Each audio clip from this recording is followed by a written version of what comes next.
Hey everybody, welcome back.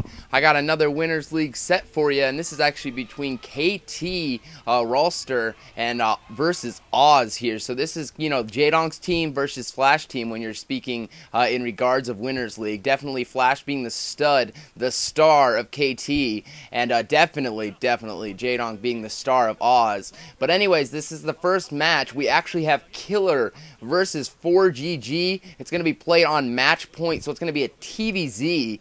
And just really quickly to speak statistically, this is going to be an absolute statistical blowout. Listen to this, guys. We have Killer, who is everything but a killer when it comes to ZVT. He does everything but kill Terrans. Everything but kill Terrans. He is statistically 18% against Terran. And then we go to Forgg. Forgg, what's his best matchup? TVZ is his best matchup. 65% against Terran.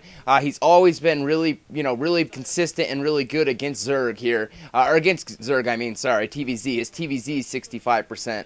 So, just looking at that, we have a player who's 18% against Terran, and we have a player who's 65% against Zerg. Plus, it's on match point, which is 2 to 1. 66% favored for Terran against Zerg, just because you can ridge that second expansion. Just all around a great map for Terran. So expect a blowout here from Forgg if you want to talk statistics. But we do have a drone scout coming out.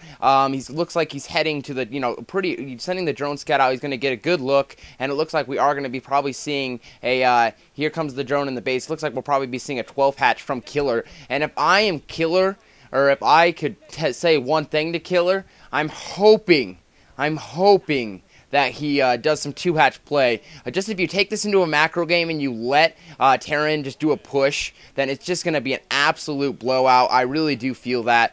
Looks like we almost, did we have a 14? We do have a 14 CC from our friend Forgg, and he actually saw it though, so he's just showing Killer that he is 14 CCing. Luckily for Forgg, Killer has gone 12 hatch, but what if he hadn't? A very ballsy move by Forgg, to say the least. Wow, I'm surprised he just went for this, but I'm hoping to see some 2-hatch play, at least, third hatchery going down, at least some Mutilus, but he's got to get some pressure on Forgg early. He just cannot let him go ahead and, just get the macro up and do a standard push to lay out the expansion. Probably seeing that CC. I think a 2-hatch Muta would have been a good counter for this, but we aren't going to see that from him. He looks like he's going to go for 3-hatch. 3-hatch Muta could also be a strong option. We have the spawning pool going down as well. We'll have some Zerglings popping out momentarily to go ahead and put a little pressure on Forgg, who has so chosen to 14 CC. Second barracks coming down as well here, so it looks like he's going to get a good group of Marine and medics out, going to use it to defend and really just defend his economy and hopefully get some protection up. Looks like we have the extractor going down as well for Killer, and the 14 command center is now complete. SCVs will be transferring. Killer doing a nice job with this drone, doing a nice job to harass a little bit, but as soon as Marines coming out, the drone won't live too much longer. A couple signs here for Forgg, who is actually, if you saw the beginning of the game and you're all confused or something, he is Never now, but he's AKA Forgg. Korean pro gamers, they change their names so often. I've never really understood why. It just makes it kind of confusing to be a commentator or a fan for it, because you come in the news scene and the commentators aren't even calling him by their name, and you're like, what the hell's going on? But no, just know that he isn't. He's better known as Forgg most likely, but Never is his new name. But I'll probably just stick with Forgg just out of pure habit, just because he's been around a while, and that's what I've been calling him for so long. We have some Marines popping out here though. The Overlord hiding right over the middle. Academy going down, as well as the Engineering Bay.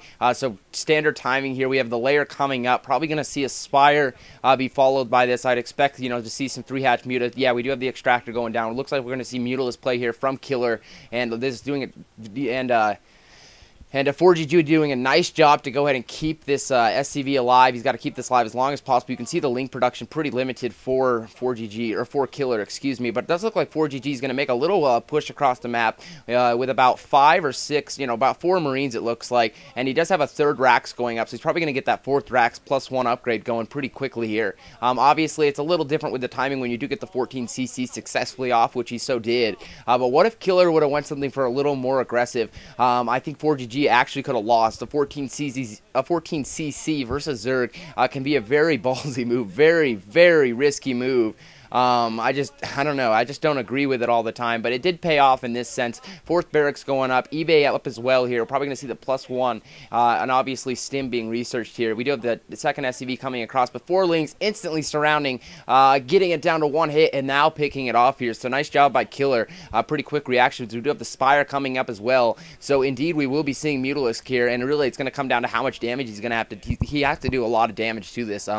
He really needs to do damage, and but not like Forgg doesn't know what he's going against. The Academy coming up. We should have Comsat coming up, and he'll probably get a quick stand on there to be able to see exactly the Mutalisk coming, but not like he already doesn't know. SCV making it back, saving the SCV here, actually, and now it looks like we have the 3rd expansion, the 4th hatchery total going up here for Zerg here, so he looks like he's going to try to transfer into the macro game a little bit, because of Forgg's economy is just purely rolling. 5th barracks coming up here as well, so the Marine count, medic and Marine count is going to get pretty out of control pretty quickly. It looks like we have a standard push across the map. Probably +1 has finished here. I didn't get a good look at those Marines, but we are seeing a couple sunken colonies. Forgg is actually going to put a little pressure on. He could actually back off, but looking at the Zergling count, I think Forgg could do some damage. It depends how close the Mutalisks are to being finished. 2 sunken colonies warping in as well, or not warping in, coming in, excuse me. I know he's not a Protoss, yes. Spire's almost finished. There he goes. He has a scan. He knows right now, but he has some firebats. He actually could make a bust for this. Before the Mutalisks come out, it could do a lot of damage here. The Marines are gathering together in the middle of the map. The 4th hatchery is almost up as well. He's pushing across. It looks like he's going to delay the Mutalisks with this push as well, as now he's turreting up in the main. He's well prepared, I think, and I think Forgg is looking to be in a pretty good spot.